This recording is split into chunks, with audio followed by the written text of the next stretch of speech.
2018 pa lang ay nagka-crack na ang bumigay na Kabagan Santa Maria Bridge sa Isabela.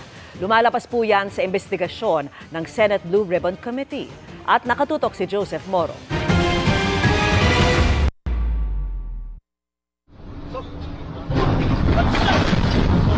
Tila aksidenteng naghihintay na mangyari ang pagbagsak ng bahaging ito ng Kabagan Santa Maria Bridge sa Isabela noong isang buwan base sa investigasyon ng Senate Blue Ribbon Committee.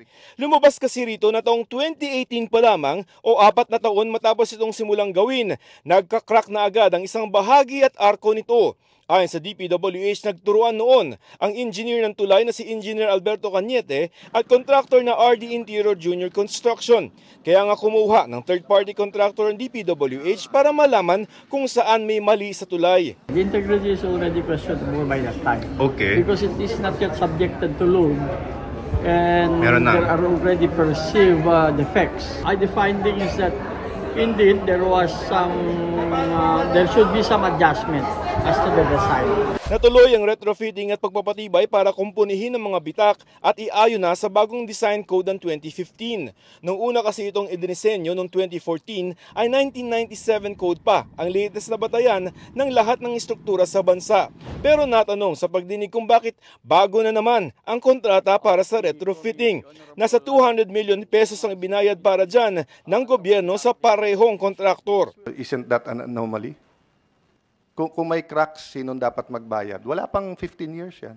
O may cracks, ikaw magbabayad ng crack?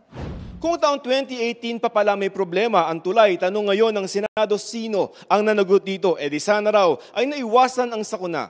Pininindigan ng engineer ang disenyo ng kunestyon ng DPWH dahil sa ginamitan ng solidong bakal sa halip ng kable. Wala namang pinagkaiba sa sa whether solid siya or cable siya.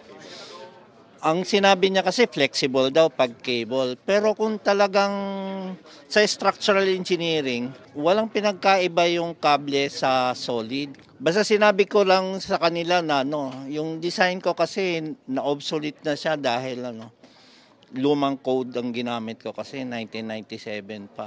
Sabi naman ng kontraktor na unang gumawa at nag-retrofit ito, minimal cracks lang, parang Aesthetic. yes.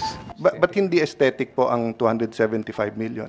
bubuo na ng komite ang DPWH para imbestigahan ang pagbagsak ng tulay at magrekomenda ng mga dapat kasuhan. Pero para kay Cayetano, it wasn't a retrofit to enhance or just to follow the new bridge code. It was precisely a retrofit because may nakita nga na not only cracks but problema. If some heads have to roll, it has to start with the Secretary of DPWH because he's not taking this seriously. hinihingan pa namin ng kanyang panig si DPWH Secretary Manuel Bonoan, pero dati na niyang sinabi na minana na lamang nila ang proyekto na dumaan sa dalawang sinundang kalihim. Para sa GMA Integrated News, Joseph Morong, nakatutok 24 oras.